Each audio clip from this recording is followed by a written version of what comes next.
Olá, graça e paz. Que Deus possa abençoar a cada um de vocês. Bom, eu quero falar hoje um pouco sobre o Salmo 91, discorrer um pouco sobre o Salmo 91. Mas antes, eu gostaria de perguntar: o que é oração? Bom, oração é o reconhecimento de nossa própria limitação e dependência diante de Deus. Oração é a expressão de confiança na proteção e providência divina. Oração é uma atitude de humildade, buscando e acreditando na resposta amorosa de Deus. O que a oração não faz? Continuando, a oração ela não convence Deus a agir contra a sua vontade. Ela não exime o ser humano de sua responsabilidade de agir, de fazer alguma coisa, de trabalhar. A oração ela não impede que alguém colha as consequências de suas próprias ações. Ela não concede poderes mágicos ou automáticos a quem ora. Vamos agora entrar, então, no Salmo de número 91, que nos diz assim: aquele que habita no esconderijo do Altíssimo e descansa à sombra de El Shaddai, do Onipotente, este diz ao Senhor: meu refúgio e minha fortaleza é o meu Deus em quem confio. Então é assim, nas horas difíceis da vida, o salvo tem certeza da salvação em Deus. Continuando, versículo 3: porque ele te livrará do laço do passarinheiro e da peste perniciosa. A peste perniciosa é aquela coisa destruidora. Versículo 4: ele te cobrirá com as suas penas e sob suas asas em hebraico é kanaf, estarás seguro. A sua verdade é pavês e escudo. Bom, o que significa aí estar debaixo das asas do Altíssimo? Bem, as roupas deles tinham aí, dos judeus, tinha uma borda, orla, e nessa orla tinha as franjas, e nas franjas tinham vários cordões com os mandamentos. Tá? Isso com relação ao talit. Então, em Mateus 14, tem lá, diz lá que a multidão ela corria para tocar na orla, na asa de Jesus, e todos que tocavam na orla, na asa de Jesus, eles eram curados. Acompanha comigo em Mateus 14, 36, que diz assim: e rogavam-lhe que ao menos eles pudessem tocar a orla, asa da sua roupa, e todos os que a tocavam ficavam curados. Mas de onde esse povo tirou essa ideia aí de que tocar na orla de Jesus eles seriam curados? Bem, com certeza eles conheciam a palavra de Deus e as profecias. Eles atentaram aí a uma característica do Messias. Uma profecia dizia que todos que tocassem na orla, asa do Messias, seria curado. Vamos à profecia em Malaquias 4:2. Mas para vós, os que temeis o meu nome, nascerá o sol da justiça, que é um outro nome para Yeshua, e cura trará nas suas asas, e saireis e saltareis como bezerros da estrebaria. Então, agora olhe para a mulher do fluxo de sangue, lá em Marcos 5:28. O que foi exatamente que ela disse? Porque dizia: se tão somente tocar nas vestes, sararei. Vale lembrar aí, como eu já falei, que asa, o canaf para os judeus, é a ponta do talite. O que isso significa? Significa que nós não dependemos de homens, nós não dependemos de sistemas religiosos, mas nós dependemos sim de colocar toda a nossa confiança e esperança no eterno e no seu ungido Yeshua, Jesus o Cristo, o sol da justiça. Versículo 5. Não terás medo do terror noturno, nem da seta que voa de dia. Terror noturno é aquela ameaça que a gente não vê. É como um vírus.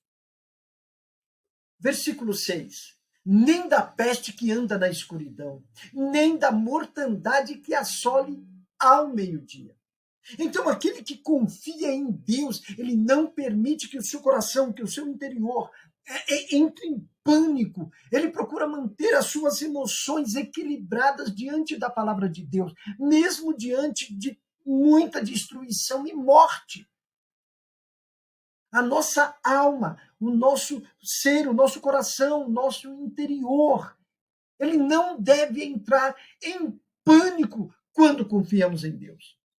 Versículo 7. Caiam 1000 ao teu lado, 10.000 à tua direita, e você não será atingido. Mas olha que interessante. Quem não será atingido? Volta lá para o versículo 1. Aquele que habita, que faz morada no esconderijo do Altíssimo. O que confia em Deus para a sua salvação. Versículo 8. Somente com os teus olhos contemplarás e verás o castigo dos ímpios. Pois disseste, o Senhor é o meu refúgio, fizeste do Altíssimo a tua morada. Nenhum mal te sucederá, nem praga alguma chegará à tua tenda. Olha que interessante o versículo 9 aí, para completar o versículo 10. Porque aquele que diz que o Senhor é o refúgio dele, aquele que faz morada no Altíssimo, esse não sofrerá os males, principalmente os males que estão para sobrevir com relação à justiça de Deus. Nem a praga poderá chegar à sua tenda. Versículo 11. Porque aos seus mensageiros, aos seus anjos, dará ordem a teu respeito, para te guardarem em todos os teus caminhos. Esses mensageiros te sustentarão nas suas mãos, para que você não tropece em nenhuma pedra. Pisarás sobre o leão e a serpente venenosa, calcarás aos pés ao leãozinho e a serpente. O que significa isso? Pisar. Significa que marcharemos, andaremos sobre o perigo, andaremos sobre esses seres que procuram nos atacar e nos destruir. Nós marcharemos sobre as dificuldades. Isso significa que você vai vencer as ameaças. Agora, vamos lá para o 14. Porque a mim se apegou com amor. Entenda isso. Porque a mim se apegou com amor. Aí vem, eu o livrarei. Pô-lo-ei a salvo, porque conheceu o meu nome. Quem conhece o nome de Deus? Aquele que anda no caminho de Deus. Versículo 15 e 16. Ele me invocará, e eu vou responder. Na sua angústia, eu estarei com ele. Dela o retirarei e o glorificarei. Fartá-lo-ei com longevidade de dias e farei com que ele contemple a minha salvação. Não acabou. Eu quero que você agora vá para Tiago 4:3-4. Pedis e não recebeis porque pedis com maldade, para o gastardes em seus prazeres. Infiéis, não sabeis que a amizade do mundo é inimizade contra Deus? Portanto, qualquer que quiser ser amigo do mundo, constitui-se inimigo de Deus. Bem, nós precisamos aí evitar orações tolas. Tiago adverte que em algumas situações, as orações, elas não são atendidas porque são feitas com motivações egoístas, buscando satisfazer o próprio desejo em vez da vontade de Deus. Versículos 5 e 6. Ou pensais que em vão diz a Escritura que o desejo de cobiça é contra o Espírito que habita em nós? Todavia, da maior graça, Portanto, diz, Deus humilha aos soberbos, dá, porém, graça aos humildes. Precisamos adotar uma oração fiel, fidedigna. Então, quando ouvimos a voz do Espírito, ele nos ensinará a orar de maneira que honremos a Deus, pois conhece a mente divina. Vamos lá, 1 Coríntios 2:11 nos diz assim: pois qual dos homens entende as coisas do homem, senão o Espírito do homem que nele está?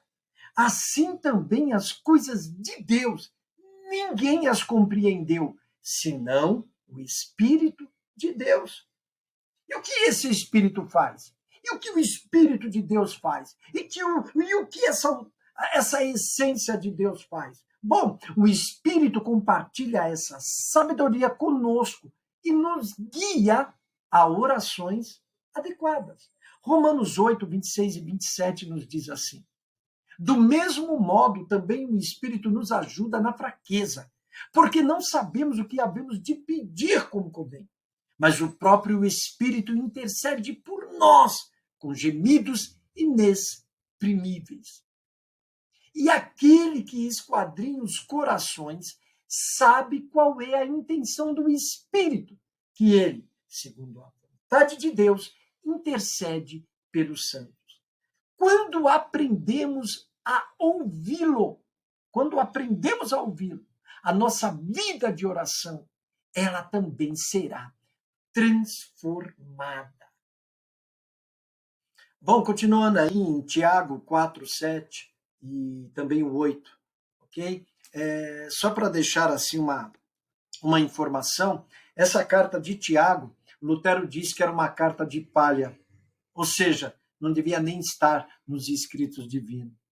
Quando nós não entendemos claramente alguma coisa, o nosso pensamento realmente é esse. Mas vamos lá, Tiago 4:7 diz assim, e Lutero deixou muita coisa boa, tá? Tiago 4:7 nos diz assim: sujeitai-vos, pois, a Deus, mas resisti a Satã, e ele fugirá de vós. Mas o que é se sujeitar a Deus? Sujeitar-se a Deus é obedecer a sua voz, seus mandamentos, sua palavra.